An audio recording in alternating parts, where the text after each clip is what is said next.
فاسألوا أهل الذكر إن كنتم لا تعلمون۔ مفتیان دارالفتاء والقضاء ضلع بارابنکی، السلام علیکم ورحمۃ اللہ وبرکاتہ۔ کیا فرماتے ہیں مفتیان اکرام مسئلہ ذیل کے بارے میں کہ عید الفطر کے خطبے کو ایک شخص کئی جگہوں پر پڑھنا چاہتا ہے، امامت کے فرائض کو کوئی اور شخص انجام دے کر نماز کو مکمل کرے گا تو کیا عید الفطر کی نماز سب لوگوں کی ادا ہو جائے گی؟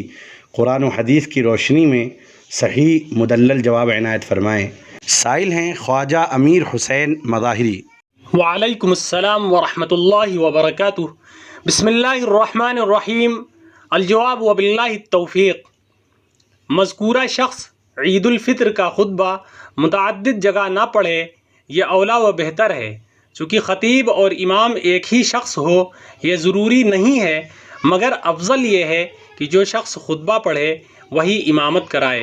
مذکور فی السوال صورت کو اختیار نہ کرنا بہتر ہے، اور اگر کوئی شخص متعدد جگہوں پر خطبہ پڑھ دے اور نماز کوئی پڑھا دے تو بھی نماز عید ادا ہو جائے گی فقط، واللہ تعالی اعلم بالصواب۔